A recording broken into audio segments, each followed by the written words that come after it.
Então nós vamos agora para a nossa preparação. Todos em casa,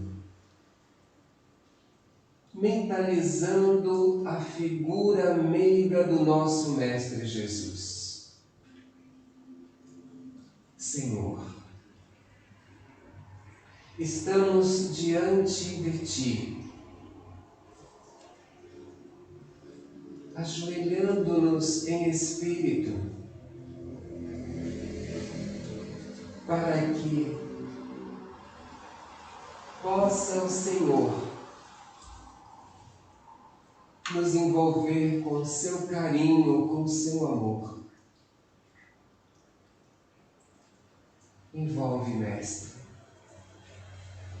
todas as casas que estão ligadas a cada um de nós nesse momento. Cada um receba aquilo que necessita. Que o teu amor bendito e a sua luz imensa se espraie por todo o nosso planeta. Que a tua bondade, o teu coração, acalme a tantos corações em desespero. E possamos nós, neste momento e nos próximos minutos, recebermos de Ti o alimento que o Evangelho clama no dia a dia. E por isso nós vamos envolver com muito carinho o nosso irmão, nosso companheiro Bruno, responsável em trazer a mensagem desta noite. E pedimos-te, Senhor, que o Senhor nos acompanhe em direção ao nosso Criador, através da prece que nos deixastes. Pai nosso, que estás no céu, santificado seja o vosso nome, Senhor. Venha a nós o vosso reino, e seja feita a vossa vontade, assim na terra como no céu. O pão nosso de cada dia dai-nos hoje. Perdoai as nossas ofensas, assim como nós perdoamos a quem nos tenha ofendido. E não nos deixeis cairmos em tentações, mas livrai-nos, Senhor, de todo mal. Que assim seja.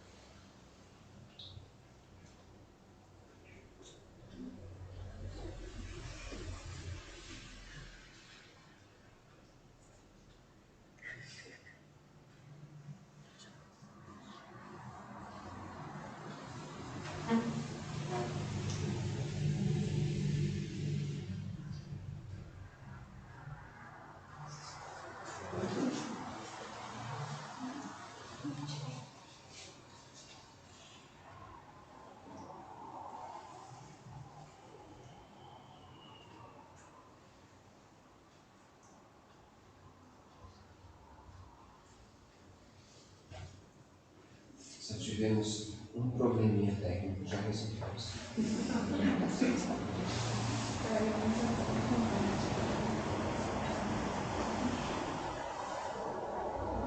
Bom, pessoal, muito boa noite para vocês todos. Está vendo já, Cissa? Então tá. Pessoal, muito boa noite para vocês todos. Hoje eu fui convidado pela Casa Semente Vida a trazer um pouquinho sobre o poder da fé.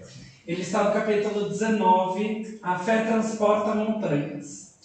Como é que começa esse primeiro item desse capítulo do Evangelho? Ele conta sobre uma família muito humilde que tinha uma criança que estava muito doente e que em um momento de desespero eles chamam por Jesus e Jesus, na sua intensa fé em curar as pessoas, a palavra é bem essa, intensa fé, intensa energia, achei a palavra, energia de curar as pessoas, vai e cura aquela criança. Esse episódio chama tanto a atenção dos discípulos que estão ali próximos de Jesus, que um deles pergunta: Pai, mas se o Senhor consegue curar uma criança, por que nós, que estamos tão próximos de você, não conseguimos? Aí é que entra o primeiro dizer da nossa palestra de hoje. Em verdade eu vos digo, se tivesses fé como um grão de mostarda, dirias a esta montanha, transporta-te daqui para ali, e ela se transportaria, e nada vos seria impossível. A gente começa essa conversa, em especial sobre o elemento 2, explicando sobre o que é a montanha, o que é a metáfora da montanha. São as nossas dificuldades humanas de conseguir realmente combater as nossas más inclinações. Como assim? O preconceito, a má vontade que se encontra entre os homens, o interesse no outro por um bem material e não pela amizade, e não por aquilo que de repente um acrescentaria ao outro, o egoísmo, óbvio, o fanatismo e as paixões orgulhosas. No item 2 ainda, ele menciona a fé robusta, que é a energia que nós depositamos para conseguir combater obstáculos, para conseguir combater dificuldades. E essas dificuldades, elas são linkadas de duas maneiras no Evangelho, ainda no item 2. As dificuldades pequenas e as dificuldades grandes. Então vamos lá, eu peguei um exemplo bem popular, bem comum, em que a gente já falou por vezes aqui no Semente Vida. Supomos nós que eu esteja desempregado, Então eu tenho fé de conseguir um emprego. Tenho muita fé de conseguir um emprego. Então todo dia eu rezo e nas minhas orações eu peço por um emprego, porque é isso que vai fazer com que tenha comida na minha casa e todos os outros elementos. Um dia, belo dia, lindo dia, eu consigo esse emprego. Só que aí, o que acontece? No primeiro dia eu agradeço. porque eu estava precisando muito. No segundo eu esqueço todas as dificuldades de ter saído de casa, ter entregue o currículo de casa em casa. No terceiro dia eu esqueço. E aquele emprego acaba sendo uma coisa tão comum na minha vida que eu esqueço até de rezar antes de dormir ou ao acordar. Isso não é fé. A fé, ela é o ato de pedir sim, mas de agradecer sim, sempre. Inclusive, agradecer até mais do que pedir. Então, é muito interessante essa passagem 2, exatamente porque ela vem de encontro contínuo ao terceiro item, que fala o seguinte: a certeza de atingir a um certo objetivo. É muito importante nós termos fé, é muito importante nós praticarmos o bem, sim, mas para a gente conseguir realizar grandes coisas, nós não podemos deixar de acreditar na nossa própria fé. Então, a fé, ela é sim o ato de rezar, de pedir, de agradecer, mas o percurso que você faz no caminho de acreditar que determinada coisa vai dar certo é fé. E não, de repente, você ficar acreditando que a fé ela vai produzir milagres. Tá? Um caderno ele não flutua, ele só cai no chão. Então, se eu acreditar que um caderno pode flutuar, eu estou jogando o meu tempo fora, tá? E também iludindo as outras pessoas de que aquilo é possível, tendo pleníssima consciência de que um caderno não pode flutuar. Não é verdade? Então, existe uma frase nesse item 3 que me chama muito a atenção, aliás, uma, não várias, né? Mas essa primeira, do item 3 dessa passagem do Evangelho, me chama muito a atenção pela candura como ela é produzida. A fé sincera é sempre calma. O novo vício do ser humano é a pressa. Tudo tem que ser para daqui a pouco, tudo tem que ser para segundos. E a gente esquece do que está ao nosso redor. E, ao mesmo tempo, isso vai se tornando um vício, porque todo mundo vive sob pressão. E ninguém sabe lidar com essa pressão do dia a dia. Principalmente agora dentro de casa, no confinamento. Com as pessoas que têm 2, 3, 4 celulares e quando elas não conseguiam administrar um. Então começam as crises de ansiedade, começam as crises depressivas, porque todos estão contra o tempo. E o Evangelho pede calma, muita calma, porque tudo que tiver que acontecer, vai acontecer no tempo de Deus. Existe uma coisinha aqui que ele fala, que é a questão da inteligência e compreensão nas coisas para que tudo chegue no momento correto. Absolutamente nada vai acontecer na hora que eu quero, e sim no momento em que Deus preparar isso para a gente e para que a gente esteja pronto para encarar essa nova oportunidade, esse novo desafio. Tudo bem? E aí ele nos convida para a interpretação da palavra força e da palavra luta. Força não é violência. Eu posso ir para a rua, eu posso protestar pelos meus direitos, como a gente bem vê, que vem acontecendo em vários lugares do mundo, por vários motivos e tal. Mas a partir do momento que eu entendo que para essa manifestação acontecer, eu não preciso da força física, e sim eu preciso de calma, de repente eu chego muito mais rápido no meu objetivo. Eu estava vendo ontem a foto de uma adolescente, de aproximadamente uns 14, 15 anos de idade, que no meio daquela multidão em Londres, o pessoal todo alvoroçado, querendo brigar e tal, contra o racismo, ela simplesmente colocou uma placa pedindo paz. Ela não abriu a boca durante toda a manifestação e ela estava ali com a plaquinha dela assim, pedindo paz. Ou seja, ela era um elemento de calma, com certeza absoluta, um elemento de fé no meio de um conflito daquele tamanho, né, que parou uma cidade toda. Uma, não várias. A calma na luta é sempre um sinal de força e confiança. Quando você confia em você, quando você confia que tudo vai dar certo, isso potencializa a sua fé, né? E ao mesmo tempo potencializando a sua fé, isso também se dissemina, ou seja, isso se espalha para as outras pessoas também, como todos estão precisando.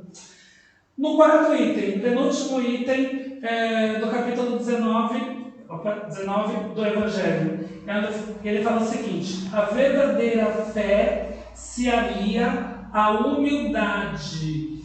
E aí, que é bem interessante, porque ele faz uma espécie de fechamento dessa ideia de fé. Coloca sua confiança em Deus mais do que em si mesmo, porque sabe que sem um instrumento de Deus, não pode nada sem Ele. Absolutamente nada. Você pode ter a melhor fé do mundo. Se você não acredita em Deus, se você não acredita que essa potência da fé vai chegar a Deus, e lógico, as outras pessoas também, de nada adianta. Tá? E nesse quarto item, existe uma palavra que me chama muita atenção, que se chama presunção. O que é a presunção? É quando você coloca o orgulho na frente da fé. Então eu briguei com um familiar, de repente, ou com alguém do meu trabalho, e eu não vou pedir desculpas porque eu tenho o meu orgulho, então eu não tenho fé. Eu rezo porque de repente faz parte da nomenclatura daquilo que as pessoas chamam de fé, mas na minha atitude eu não mudo. Então a presunção, ela é uma maneira, inclusive, do homem se castigar. Isso é muito claro no Evangelho. É sempre um castigo, porque o orgulho, obviamente, ele não vai levar a nada, né? E eu acho que de inimigos o mundo já está bem caprichado. Então vamos fazer o contrário, vamos trazer as pessoas para o nosso coração, né? Fazendo bem por elas, rezando por elas, mesmo para as pessoas que a gente não conhece. Isso é fé, isso é o bem. No último item, que o Evangelho interpreta como uma ação magnética por meio da fé, o homem age sobre o fluido, que é um agente universal. Modifica-se as qualidades e lhes dá uma impulsão. Eu costumo dizer que a fé, ela faz bem, primeiro para o nosso corpo, para o nosso organismo em si. Ela faz bem para o nosso sono, porque a gente dorme melhor, né? Ela faz bem para o nosso ambiente, tanto de trabalho quanto caseiro. E aí, de novo, a importância do Evangelho no lar, porque quanto mais fé, quanto mais estudo, mais fortalecido ele fica, né? A fé, ela faz bem para as pessoas que não têm fé, porque elas com certeza absoluta vão perguntar: nossa, mas por que você tem tanta fé assim, né? E a cirurgia que se incomoda ali dentro é porque ela também quer conhecer o nosso lado, né? E isso é muito importante, isso é muito interessante. Enfim, a fé é um conjunto. E vai se fechando no quinto item uma coisa muito importante. Junta-se a fé ardente, pode apenas a vontade dirigida ao bem. Tudo aquilo que não faz bem não é religião e muito menos fé. Então, a partir do momento em que eu coloco Deus ao meu centro, ao centro da minha casa, e a partir do momento que eu rezo pelo meu bem e pelo bem do outro, eu tenho fé. A partir do momento que eu agradeço a oportunidade de fazer uma palestra numa casa espírita, sendo que durante muito tempo eu não tinha coragem de levantar de uma cadeira e ver a que ponto que a espiritualidade está me dando de oportunidade de passar à frente, eu tenho muito a agradecer, porque a minha fé me trouxe a isso. A partir do momento que eu vejo o poder da evangelização infantil na vida de uma criança e ver o número de pessoas que se responsabilizam, que se dedicam, preparam uma aula, isso é fé. Isso é fé. É a fé que chega na sua casa a partir do momento que você acredita. Porque acreditar no trabalho da evangelização é acreditar automaticamente no trabalho da espiritualidade. Isso é fé, porque todas as pessoas que estão montando aquele trabalho de evangelização, elas se prepararam muito e com certeza se prepararam com muita fé em Deus de que aquela aula ia dar certo. Então eu encerro a palestra de hoje com uma frase do falecido músico Marcelo Yuca, que ele falava o seguinte: a fé na vitória tem que ser inabalável. E aí eu vou fazendo alguns adendos. A fé na vida tem que ser inabalável. A fé na família tem que ser inabalável. A fé na saúde tem que ser inabalável. A fé nos amigos, a fé na espiritualidade tem que ser inabalável. Eu acredito que seja isso. Muito obrigado por essa oportunidade. Uma ótima noite para todos vocês.